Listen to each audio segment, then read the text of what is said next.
आजकल हमारा मन थोड़ा सा एक बात से और व्यथित है।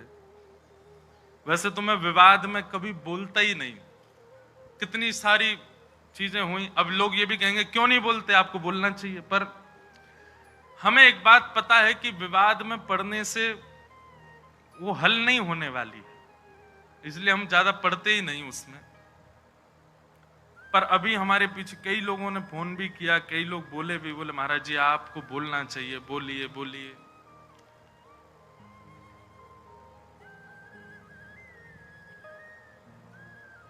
अभी कुछ जो हमारे आजकल के लोग हैं ना, कुछ वेस्टर्न कल्चर को फॉलो करने वाले, अब वो वृंदावन की तरफ रुझान तो रखते हैं, पर रुझान किस लिए रखते हैं, उसमें भी व्यापारी दिखते हैं। कोई ऐसी कंपनी है जिसने अपने वस्त्रों के बेचने के लिए हमारी ब्रज की लीलाओं का भाव रखा। एक विचार करो मन में, हरिराम व्यास जी की एक पंक्ति में लगभग हर कथा में गाता हूं, और उस पंक्ति में एक बात हरिराम व्यास जी कहते हैं, जहां श्री राधा चरण रेणु की कमला लेत बलैया। कमला यानी कि लक्ष्मी को भी किशोरी जी की स्वच्छंद बलैया लेने का अधिकार नहीं है। किशोरी जी भी जब उठ करके चली जाती हैं तो उनके अंकित चरण रज की बलैया लेती है लक्ष्मी। उन किशोरी जी को आप किस रूप में दिखा रहे हो? और ये फिल्म वाले लोग ये पहली बार नहीं, हमेशा ही करते हैं। राधा रानी के नाम पर कुछ भी बोलते हैं, ठाकुर जी के नाम पर कुछ भी कहते हैं। पाप नहीं, ये महापाप की श्रेणी में आता है। असंख्य गौ हत्या का पाप लगेगा इन सब कार्यों को करने से, असंख्य ब्रह्म हत्या का पाप लगेगा ठाकुर जी की लीलाओं को छेड़ने से।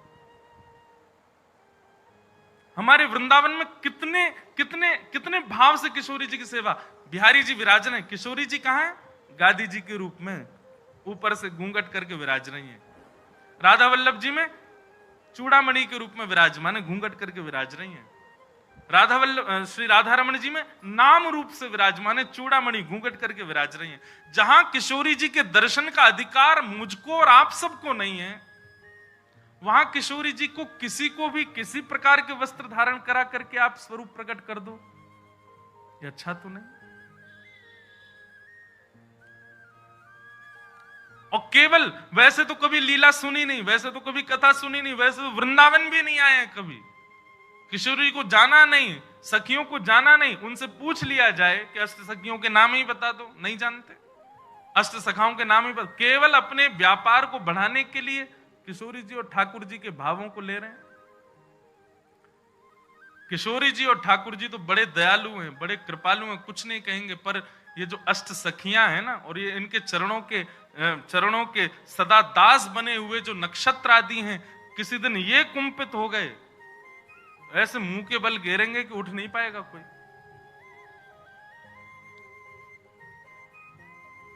हम प्रार्थना ही कर सकते हैं कि भैया इस प्रकार की ठाकुर जी के भावों को छेड़छाड़ मत करो। हमारे वृंदावन में 40-40, 50-50, 60-60 साल व्यतीत कर देते हैं महापुरुष। मधुकरी पाते हैं, यमुना जल में स्नान करते हैं, सर्दी गर्मी कुछ भी हो फिर भी भोर में मंगला करने के लिए जाते हैं। इतना शुद्ध भाव ठाकुर जी और किशोरी जी के प्रति रखते हैं, तब भी जाकर के राधा तत्व को पहचान नहीं पाते। और आप लोग कभी कथा नहीं सुनते, कभी लीलाएं नहीं जानते, कभी वृंदावन नहीं आए, और सीधे केवल अपनी वस्तुओं को बेचने के लिए ठाकुर जी का आश्रय लेते हैं। जितने भी युवा श्री किशोरी जी के आश्रित हैं, जितने भी युवा वृंदावन से जुड़े, बड़े बूढ़ों को हम तंग नहीं कर रहे, युवाओं से कह रहे हैं, जितने भी युवा वृंदावन से जुड़े हैं, जितने भी वृंदावन के भाव से जुड़े हैं, वृंदावन का प्रसाद एक बार भी जिह्वा पर धारण किया है, किशोरी जी का नाम उच्चारण करते हैं, उर्धपुंड ब्रजरज अपने माथे से लगाते हैं, सब लोगों से हमारी प्रार्थना, आपका नाम जप, आपका व्रत, आपकी एकादशी, आपका वृंदावन आगमन सब व्यर्थ हो जाएगा यदि इसका विरोध नहीं किया तो। किशोरी जी के भाव में सब लोग आगे आइए। कुछ दिन पहले भी विवाद हुए थे, परंतु ये ज्यादा है। ये नहीं तो हमारे फिल्म जगत के लोग तो कभी भी कुछ भी करते हैं, राधा रानी पे ऐसे ऐसे फूड़ गीत भी बना देते हैं, उनके स्वरूप को कुछ भी दिखाते हैं। हम सत्य बताएं, मंच से पहली बार कह रहे हैं, आज तक श्री रामानंद सागर जी के द्वारा बनाई गई रामायण और पुरानी जो महाभारत थी उसके बाद जितने भी राधा कृष्ण या कोई भी ठाकुर जी के नाम से सीरियल भी बने हैं ना, किसी में रुचि नहीं आई आज तक, क्योंकि वो रूप आया ही नहीं जो आना चाहिए था। और हम एक और घोषणा करें, जैसे भक्ति पथ है ऐसे भक्ति पथ का एक और चैनल बनाया जा रहा है, क्योंकि आजकल के बच्चे जो हैं फोन एडिक्ट बहुत हो गए। अधिकतर घरों में देखा गया दूध नहीं पी रहा तो उसके सामने कुछ भी जला देंगे, वो देखता रहेगा कार्टून और फिर उसके बाद में उसको खिला देंगे पिला देंगे जो भी करेंगे। तो हमने एक भाव रखा, जितनी भी लीलाएं ठाकुर जी की बाल्यकाल की सुनाते हैं कथा में, उन सबको कार्टून रूप में करके फिर उनको यूट्यूब पे डाला जाए। अब क्या दिखाना है बालक को, नहीं दूध पीवे तो सूरदास जी का पद हम गा रहे हैं, उसकी व्याख्या कर रहे हैं। ठाकुर जी चोटी पकड़ के कह रहे हैं, कबहू बढ़ेगी चोटी मैया मोरी, किते बरस मोए दूध पिबत भय, ये अजहू है छोटी। अब इसका ढूंढ रहे हैं, कोई मिले हमको एनिमेशन वाला अच्छा, बहुत जल्दी, अगर राधाष्टमी तक भी लगे हैं कोई मिल जाएगा तो जल्दी। जी जितनी लीलाएं ठाकुर जी की बाल लीलाएं सुनाते हैं, किशोरी जी की बाल लीलाएं सुनाते हैं, और फिर वो शुरू होगा काम तो फिर और ज्यादा लीला सुनाएंगे। उन लीलाओं को बालकों के लिए कार्टून उसका बनवा करके फिर डलवाएंगे। दिखाओ बच्चों, दिखाना ही है फोन तो वो दिखाओ। इस भाव से कम भोजन भी करेंगे, रोएंगे भी नहीं और ठाकुर जी की लीला भी सुनेंगे। तो उनका फोन का जो एडिक्शन है वह भी एक सद्भाव में परिवर्तित होगा। तो हम तो प्रयास कर रहे हैं अपनी तरफ से जितना हो सके। आज इतने युवा बात मानते हैं, एक बार कुछ भी कहते हैं फॉलो करते हैं तुरंत। सब युवाओं से प्रार्थना है, आप सबके पास बल है, आप सभी किसी को सपोर्ट करते हैं तो वो कुछ बनता है, और आप सभी किसी को गिराते हैं तो वो गिर जाता है। कम से कम दुनिया को कुछ भी करने दो, ठाकुर जी की लीला, ठाकुर जी के भाव, ठाकुर जी के स्वरूप को यदि कोई इस प्रकार से दिखावे तो उसके आगे हाथ भी नहीं जोड़ने, उससे प्रार्थना भी नहीं करनी, उससे जिज्ञासा भी नहीं करनी, सीधा उसको नीचे गिर दो, नहीं तो हमारा नाम जब साधन सब व्यर्थ हो जाएगा। इसलिए भैया आप सब युवा जागृत होइए, इस विषय पर थोड़ा ध्यान दीजिए। कुछ दिनों के अंदर अगर ये नहीं समाप्त होता है तो फिर इसके लिए कुछ और नियम कड़े वृंदावन से उठाए जाएंगे, किया जाएगा कुछ ना कुछ, क्योंकि ये स्वीकार तो नहीं किया जाएगा लंबे समय तक। हमारी किशोरी जी का स्वरूप, उनके रूप लावण्य, सखियों को क्या जानते हैं हम लोग? कौन है ललिता जी, कौन है विशाखा जी, कौन है ये सारी सखियां?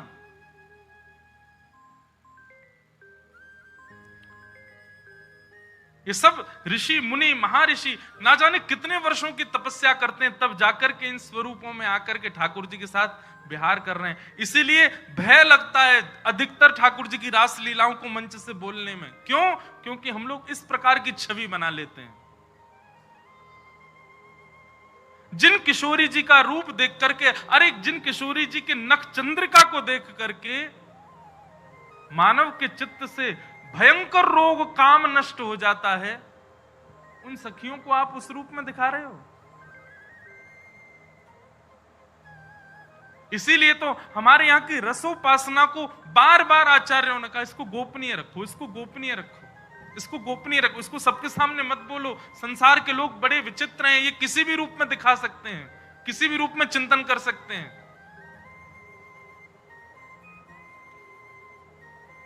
हम भी कभी कभी बोलते हैं कथा में, लेकिन भय लगता है। अब तो ऐसा मन में सच में कल से ये भावना आ रही है कि निकुंज की उपासना के विषय में अब चर्चा मैं भी कम ही करूं कथा में, और निकुंज की चर्चा करें भी तो सीमित लोगों में करें, और सीमित लोगों में भी करें तो उसका कोई टेलीकास्ट ना करवाएं, क्योंकि लोग तो कुछ भी समझ लेते हैं बातों को।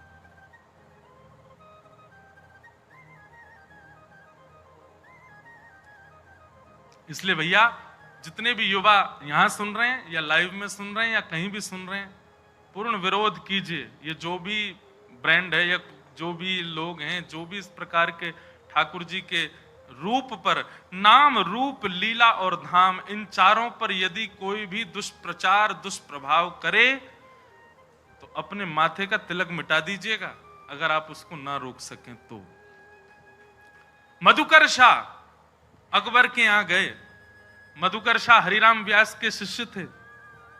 मधुकर शाह जी को जब दीक्षा प्रदान की तब से तिलक उर्धपुंड धारण करते थे। कहां के? ओरछा के राजा। जब अकबर के यहां पहुंचे तो अकबर ने मन में विचार किया कि शायद मुझे दिखाने के लिए जबरदस्ती बड़ा बड़ा तिलक लगा के आते हैं। तो अकबर ने जबरदस्ती कहा, भाई कल एक सभा होगी, उसमें दुनिया भर के राजा आएंगे, अगर किसी भी राजा को सांप्रदायिक रूप में मैंने देखा तो मैं अपनी तलवार से उसका सर धर अलग कर दूंगा। तो कितने सारे वहां गए थे, कोई टीका ही लगाते थे, कोई त्रिपुंडी लगाते थे, कोई कुछ न कोई। राजाओं को, आप पुराने राजाओं का किसी का भी माथा सूना नहीं देखेंगे, या आजकल के मानव माथे सूने से रहते हैं। नहीं तो माथा सूना रखना भी शास्त्रों में निषेध बताया गया है। जिसका माथा सूना हो, सुन लो, उसको यदि कोई भजनानंदी व्यक्ति देख ले तो उसका भजन कम हो जाएगा।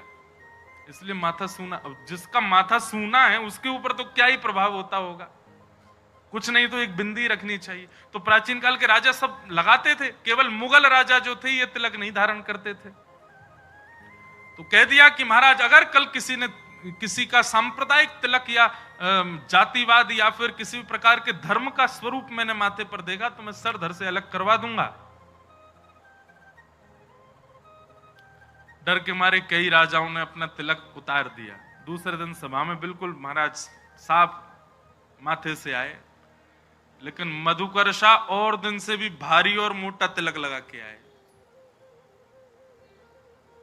जैसे ही आए तो राजा ने भी स्पष्ट मधुकर शाह को नहीं कहा, बोले मुझे कुछ लोग दिख रहे हैं तिलक धारण करके आए हैं, मैं तलवार निकाल करके उनका सर धर से अलग कर दूंगा, उससे पहले समय दे रहा हूं, जाकर के जल से अपना माथा धो के आओ। मधुकर शाह ने भी अपनी तलवार निकाली, बोले कि जब तक तिलक मस्तक पर है तब तक तो तेरी तलवार मेरा गर्दन छू नहीं सकती, तिलक मिटने के बाद तेरी तलवार जरूर मेरे गले तक आ जाएगी। तो राजा भूल जाना कि तुम मेरा गला सर धर से अलग कर दोगे।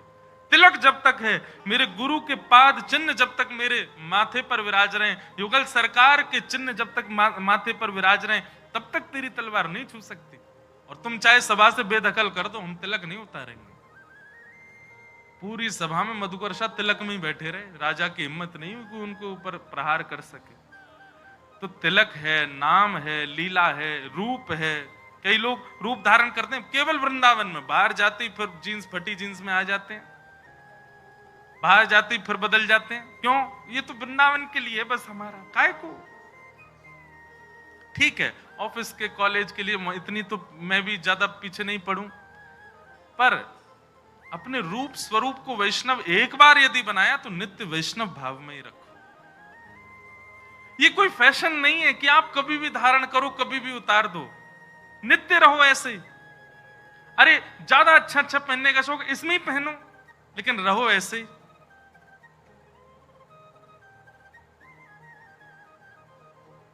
इसलिए भैया इन कुछ बातों पर ध्यान रखो और इसका पूर्ण विरोध करो। कुछ दिन में अगर ये चीज समाप्त नहीं हो तो फिर हम कुछ और बताएंगे क्या करना है।